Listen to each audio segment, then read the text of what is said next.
തേങ്ങ അരച്ച ചമ്മന്തിയാണ് നമുക്ക് ഇവിടെ തയ്യാറാക്കാൻ പോകുന്നത്. 1/2 കപ്പ് തേങ്ങ എടുക്കാം, ഒരു 1/4 ടീസ്പൂൺ ഉപ്പ്, 3 പച്ചമുളക് അരിഞ്ഞത്, 3 ചുവന്നുള്ളി. എനിക്കിവിടെ ചുവന്നുള്ളി ഇല്ലാത്തതുകൊണ്ട് ഞാൻ സവാളയാണ് എടുത്തിരിക്കുന്നത്, അതേ അളവിൽ. ഒരു 1/4 കപ്പ് വെള്ളം. എന്നിട്ട് മിക്സിയിലിട്ട് നമുക്ക് ഈ ചേരുവ നന്നായി അരച്ചെടുക്കാം.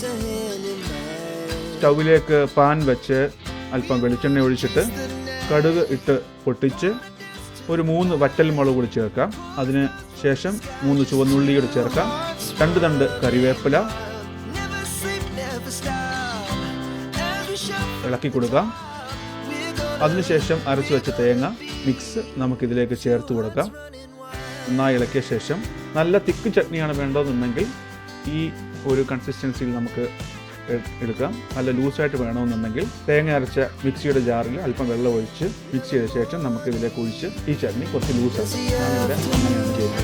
ഉപ്പ് ആവശ്യമെങ്കിൽ ചേർത്ത് കൊടുത്ത് തിളയ്ക്കുന്നതിന് മുമ്പ് സ്റ്റവിൽ നിന്നെടുത്ത് വേറൊരു പാത്രത്തിലേക്ക് മാറ്റുക. നമ്മുടെ ചട്നി ഇവിടെ റെഡി ആയിട്ടുണ്ട്.